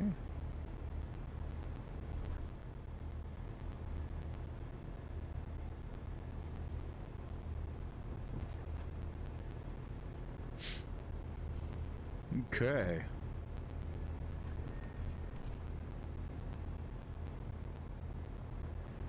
All right. Stop.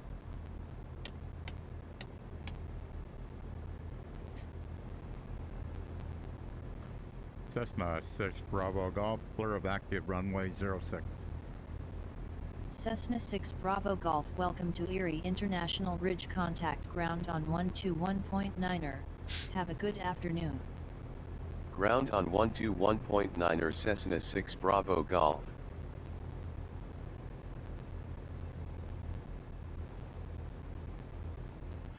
Cessna 6 Bravo Golf, ready to taxi to General Aviation Parking. Cessna 6 Bravo Golf taxi to General Aviation Parking via taxiways Alpha, Delta, hold short runway 02. Taxi to general aviation parking via taxiways Alpha, Delta, hold short runway 02 Cessna 6 Bravo Golf. This airport here is my creation. I did quite a bit of work on it to try to get it, to improve it to X-Plane 12 standards. I had a little bit of bad luck. Let me rephrase it. It took me a few submissions before I finally made Julian happy with the airport and all of the bad things that previous airport authors had done that I got rid of. So that's kind of what happened there. So this took me a little while to kind of Cessna 6 Bravo Golf cross runway 02. kind of understand Cross runway 02 Cessna 6 Bravo Golf. kind of understand what he was saying and what I needed to do to make it to fix it. So, but in the end, it looks. I'm quite happy with how it turned out. So, and the new textures and stuff are just so cool. So, and this looks like it looks in real life. So.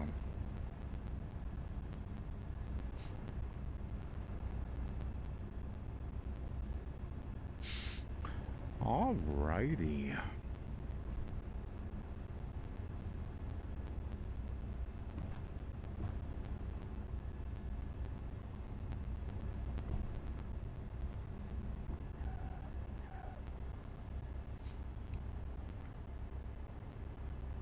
We gotta recheck these gas trucks. I created the paths for them, and they seem like they are encroaching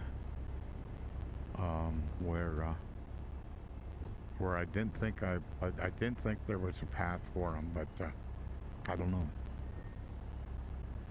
It's close, but stop. Parking brake. Okay, so yeah, avionics was up. Code mixture. Kill everything. Well, that was fun. That was fun. It worked exactly the way I hoped, and that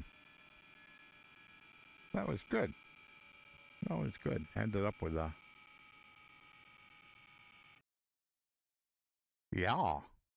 yeah, I like that. So nose was about where it belongs. Descent rate, yeah, that's cool. Alrighty.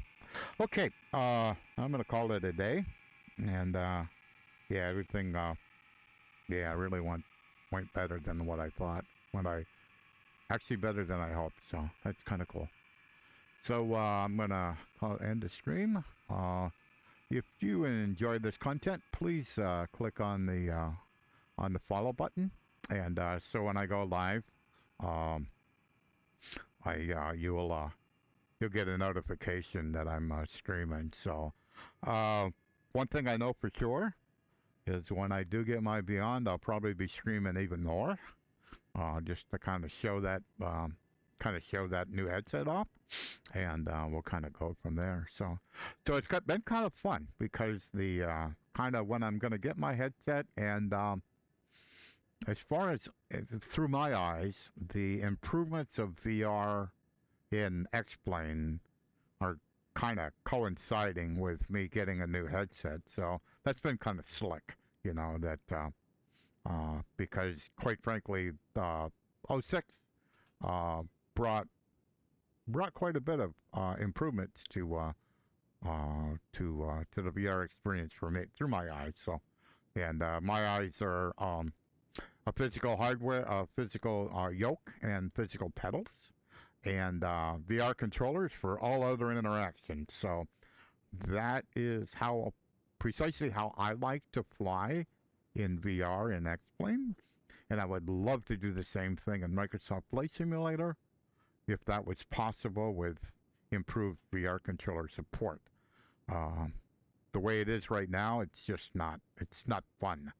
And I certainly don't stream something that I'm not having fun with. So, because I had fun today. There's a lot of fun, and the weather was good. Clouds were kind of cool. We're kind of a mix of clouds and stuff. So, so that was neat, and proved that this test build that Sid gave me, yeah, I think he's got the problem fixed. So, we were 2.5 hours, and not a glitch. So the other thing that was kind of cool is Pilots VTC actually behaved. I mean, sometimes when I say something to it, it kind of like, I'm like, what would you say? So, but that's it. We'll catch you later. Everybody have a great afternoon. And for all who stopped by, thank you so much for stopping by. You have no idea how much I appreciate the interaction with chat, and unless I am on a short final, I will interact with chat. If I'm in a pattern, I'm fine. Short finals, trying to stay focused, and but other than that, no, I'll interact. So, thank you so much. Have a great day.